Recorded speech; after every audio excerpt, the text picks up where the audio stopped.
Today's show is sponsored by the Pittsburgh Cultural Trust. They are bringing The Psychology of Serial Killers to the Byam Theater on May 2nd. If you are a fan of true crime, of mystery, it sounds like this is going to be right up your alley. The Psychology of Serial Killers is a live true crime event led by a clinical psychologist, Dr. Rachel Tolles. She's diving into the minds of some of the world's most infamous serial killers right there on stage with you. So get some answers and your tickets right now at trustarts.org. City Cast Pittsburgh is supported today by Brewhouse Arts. Y'all know that giant glowing clock tower on the south side? It's sort of behind and below that in a historic space that used to make local beer. If you have not been yet, Brewhouse Arts is really beautiful. High ceilings, so textured, and every show there sort of leaps off the walls. Their latest exhibition, I Remember It Better, could be your perfect chance to check it out. It features 7 artists in residence, all based in Pittsburgh, and it's on display Thursdays, Fridays, and Saturdays now through June 20th. Check out brewhousearts.org for more information about the artists and all the gallery's upcoming events.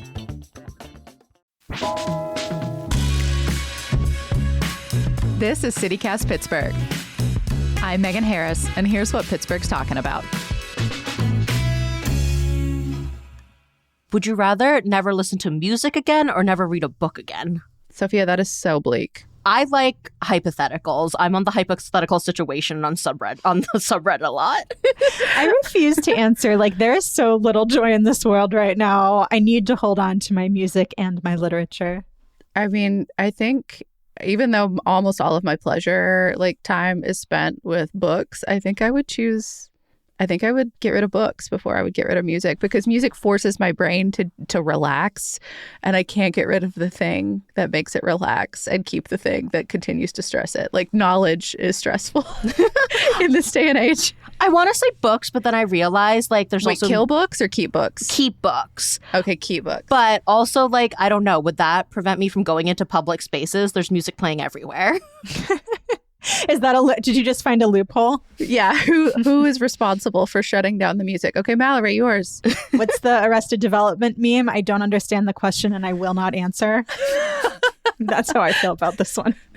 I'm with City Cast Pittsburgh producers Mallory Falk and Sophia Lowe. We're going to talk about a thing that just happened, a thing we are in right now, and a thing that is coming up this weekend. So last weekend was Record Store Day, celebrated here in Pittsburgh, but also across the nation.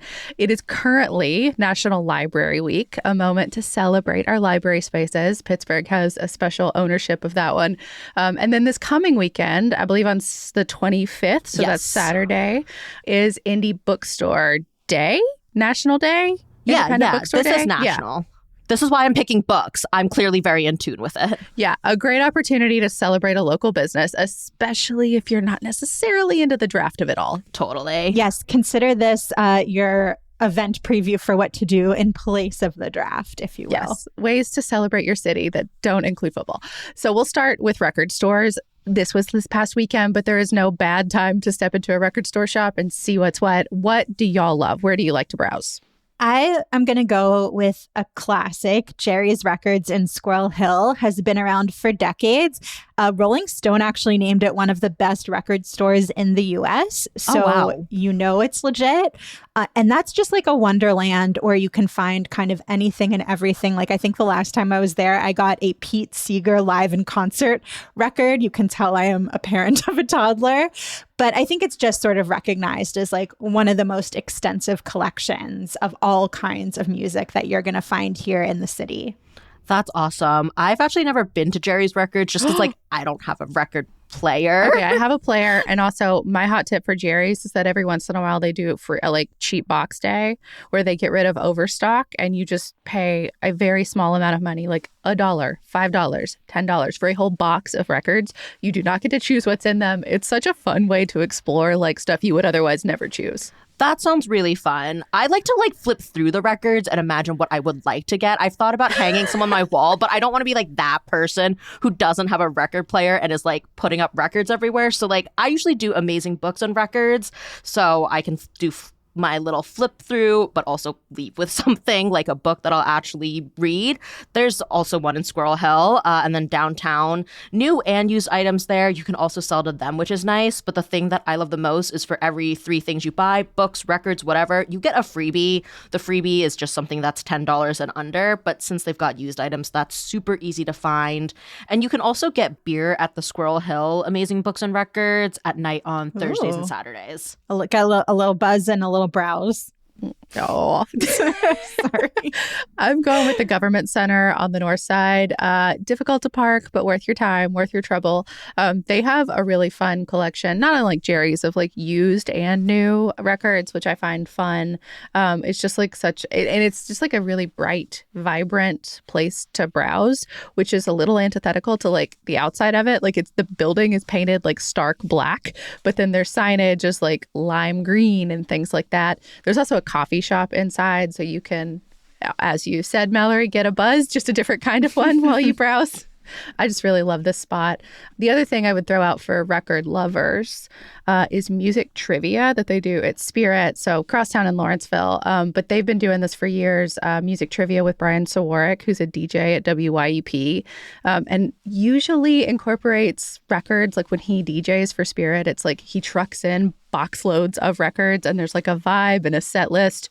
It's just so thoughtful. It's exactly what you would expect of WYEP and one of their longstanding hosts. I just love Brian, and his music knowledge is like that perfect combo of insidery, but you could potentially guess the answer. It's just such a fun time. Oh, that sounds great. I love listening to him on WYEP, so I will have to check that out. My other tip for finding records is also, I feel like thrift stores are, having their stack in a couple boxes, like more and more often. Like I was at Better Minds Mission in Garfield a couple weeks ago. Lots of great used clothes, lots of trinkets, huge box of records, and also like VHS tapes. So lots of throwback stuff. Dude, places are getting on the like bandwagon now. The Red, White, and Blue I was in on the north side, Bellevue. I forget where the dividing line is, but like that one on 65. That one had records. There was a Goodwill I was in the other day, and like the North Hills, it had records. Like records are popping everywhere. Yeah, I got some great stuff at 5110 in Bloomfield, and I also got some cassette tapes there. They have stacks and stacks because I, at an estate sale, got what I thought was a vintage, like old-timey radio, but then the person running the sale was like, I have to let you know this was like made in the 80s, and pointed to the side and there was a tape deck in it too. So I got it for like this antique looking thing for like $20. But I now am building back up a cassette tape collection to play. And this is a great spot for that. So like there's just this resurgence of physical media in all forms right now. I think people are pushing back against everything being digitized. And everything costing to stream. That's the problem. It's nice to like own your own media. Yeah. So, but just double tap in thrift stores for that. And one piece of exciting record vinyl news here, Hellbender Vinyl, which is in Lawrenceville. It's a spot that presses custom vinyl records for like modern day artists. They've worked with like Wiz Khalifa, Mac Miller, for example, but they just expanded to Philly. So this Pittsburgh spot is going statewide. I like that Philly was their expansion market.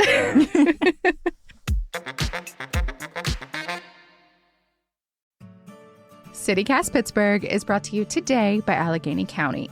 The county is recruiting poll workers, such an important job for the May 19th primary election.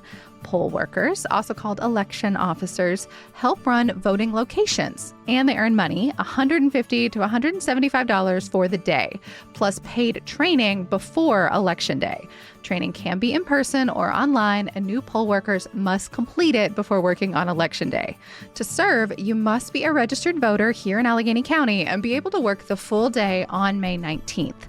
Poll workers play an important role in ensuring a smooth, fair election, and they gain valuable experience interacting with voters and managing the election process. If you're interested in earning a little extra money and supporting your community, apply online at AlleghenyVotes.com. Learn more and submit your application at AlleghenyVotes.com today.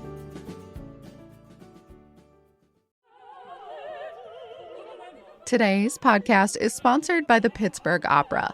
A lot of us think of opera as really dramatic stories focused on tragic love, and they can totally be like that. But opera can also be ridiculous and fun, and that is exactly what to expect from their next show.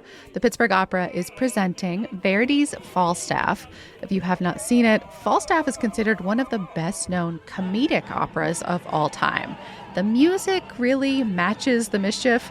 It's based on The Merry Wives of Windsor by William Shakespeare, and you're going to follow Sir John Falstaff's attempts to woo 3 women with identical love letters. Honestly, I think Falstaff would have loved online dating. The show runs April 28th to May 3rd, and each performance has English subtitles projected above the stage. So you're always going to know what's going on, though I have been to their shows like this. The performers do such a great job of depicting the action. If you look away, you're still going to know what's up. Tickets start at $20, and kids and teens are always half price. Plus, the Pittsburgh Opera offers discounts for students, seniors, military service members, and more. Learn more at pittsburghopera.org/citycast. Pittsburgh Opera, where can we take you? All right, it is National Library Week. If yins are new here, if you've lived under a rock, we really like libraries here in Pittsburgh because Andrew Carnegie was sort of the grandfather, godfather, patriarch of what we consider our modern library system.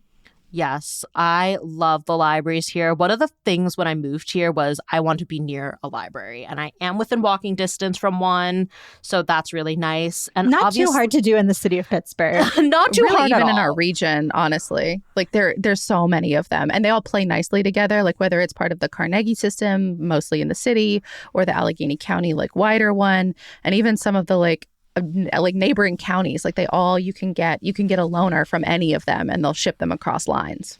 And you can get a lot more besides books at the library. There is so much cool stuff. The things I usually like to pick up besides books are board games and video games, especially because those can get kind of pricey. Marquee board games, video games hit $60 or more for one. So I usually like to go to the library and trial run something to see if I'll actually play it before purchasing it myself.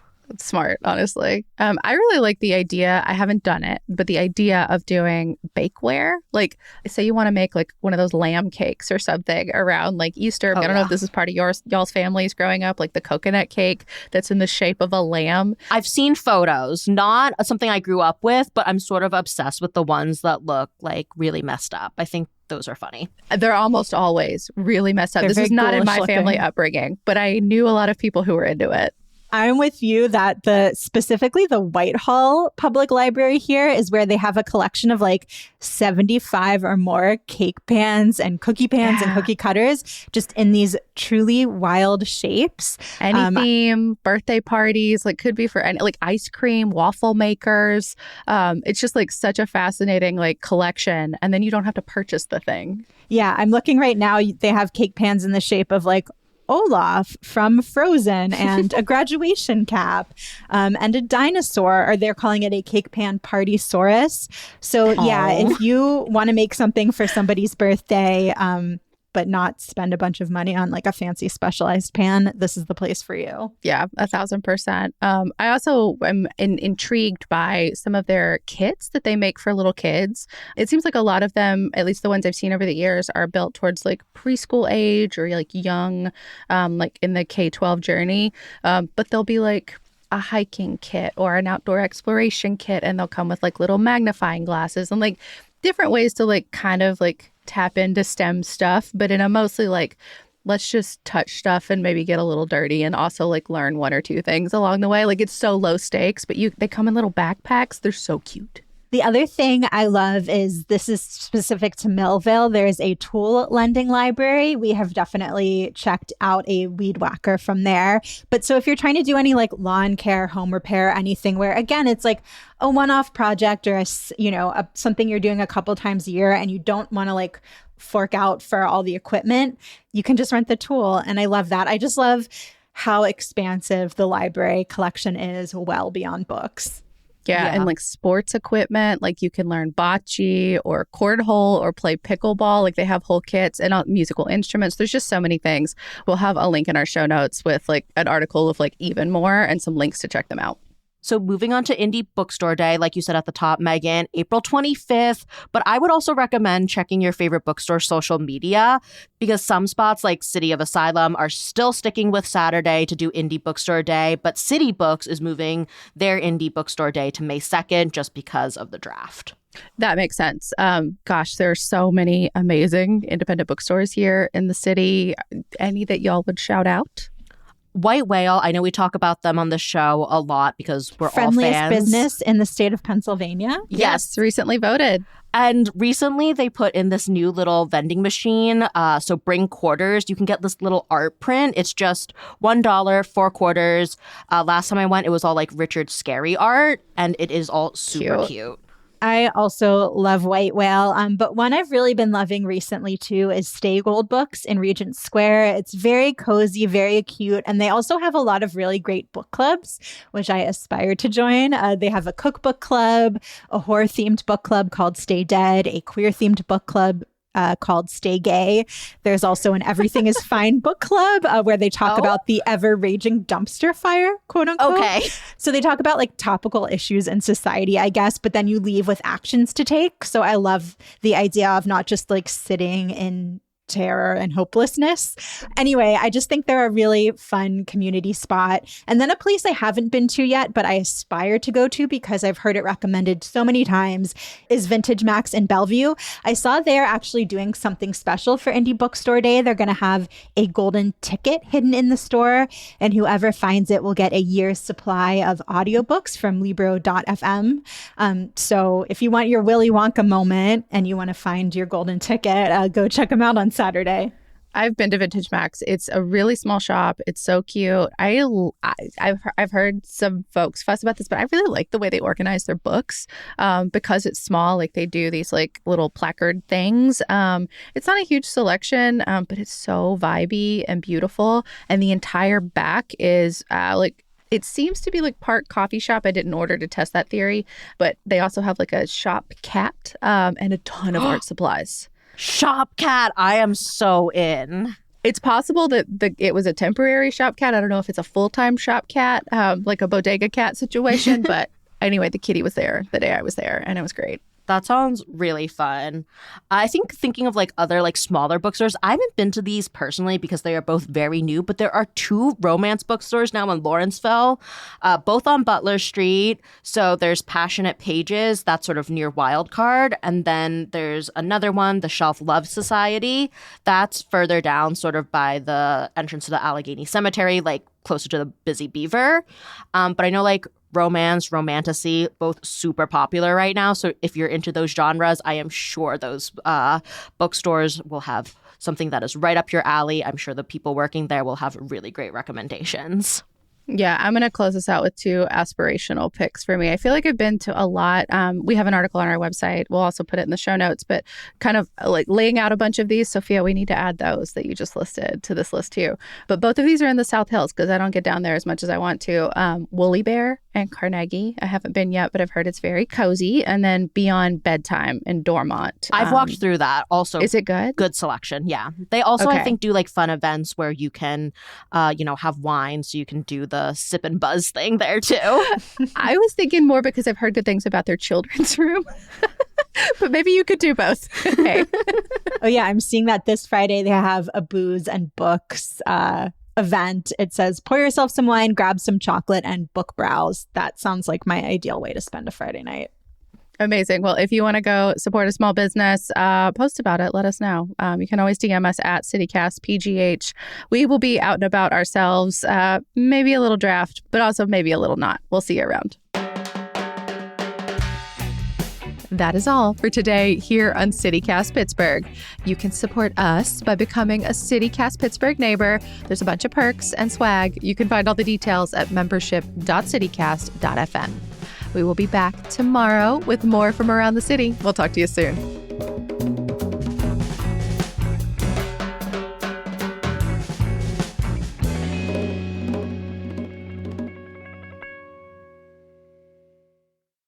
I hope they have one for adults, or like I can borrow binoculars or something from them to go bird watching or something. Probably. I'll look after this. I was about to say, I bet you could borrow binoculars from the library. That feels like a yes.